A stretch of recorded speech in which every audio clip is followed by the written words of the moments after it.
ये तो कागज पर पेंसिल से बनाना भी कठिन है, तो सोचिए इसे पत्थर पर कैसे उकेरा गया होगा। क्या आपको इस मंदिर के आर्किटेक्चर को देखकर आश्चर्य नहीं हुआ? हमारे प्राचीन पूर्वज जो धोती कुर्ता पहने वाले इंजीनियर थे, वह इतने विकसित थे, तो हमें यह क्यों बताया गया कि अंग्रेज भारत आए तब हम विकसित हुए?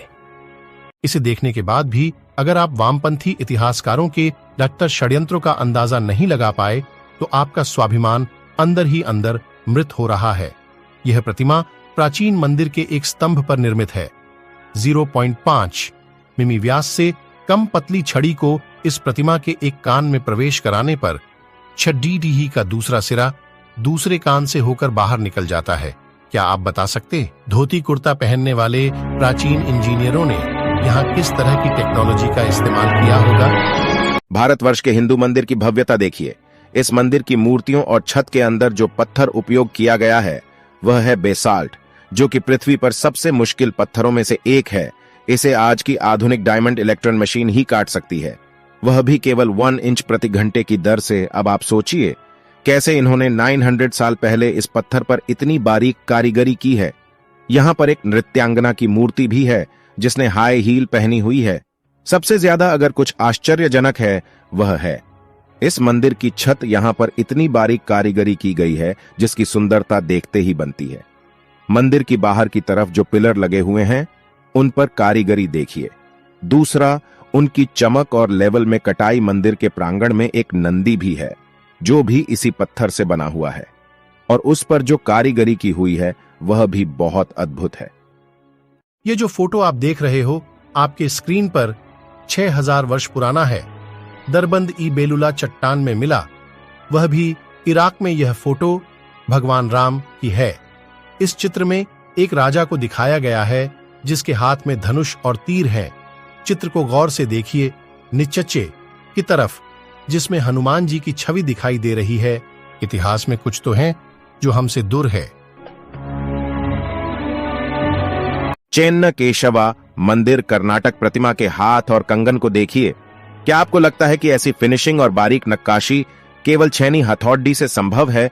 ठीक ऐसी ही एक प्रतिमा मंदिर के अंदर है जिसके हाथ में कंगन को आगे पीछे सरकाया जा सकता है, जबकि पूरी प्रतिमा को एक ही पत्थर से बनाया गया है ना अद्भुत?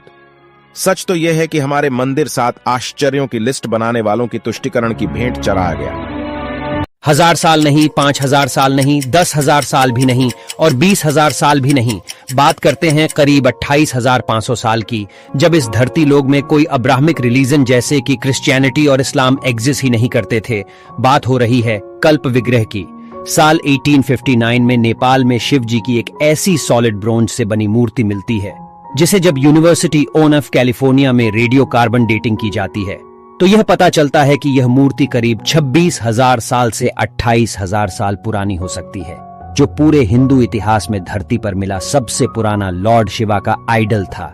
न जाने ऐसे कई पुराने इतिहास भारत से लेकर पूरे दुनिया भर में दबे पड़े होंगे जो समय समय पर मानव को आश्चर्यचकित कर देती हैं। भारत के लोगों ने आखिरकार ये कैसे किया? भारत में है दुनिया का एकलौता ऐसा मंदिर जो सीधा नहीं बल्कि उल्टा बनाया गया है। गुजरात में एक बावरी है जो रानी उदयवती द्वारा 900 साल पहले निर्मित की गई थी। ये 100 रुपए के नोट के पीछे भी बनी हुई है, सरस्वती नदी तट पर स्थित रानी की वास में। इस मंदिर में ज्यादातर भगवान विष्णु की मूर्तियां हैं। इस बावरी को उल्टे मंदिर के रूप में बनाया गया है जो पानी की पवित्रता को उजागर करता है। अगर आप इस मंदिर को देखेंगे तो आपको उलटे लिखे पंक्तियां और 800 से अधिक मूर्तियां के साथ इस मंदिर में सारे सीढ़ियां नीचे की ओर जाते हैं। 1890 में आर्कियोलॉजिकल सर्वे ऑफ इंडिया के द्वारा इसे खोजा गया और इसे पूरा बाहर लाने में लगभग 30 साल का समय लगा। अद्भुत कैसे?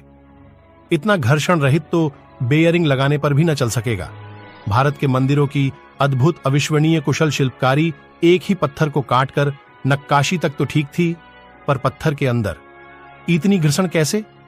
मेरे पास शब्द नहीं है, आप ही कुछ बताइए कमेंट्स पर। बस हम और आप कल्पना कर सकते हैं, आधुनिक मशीन भी नहीं कर पाएगी।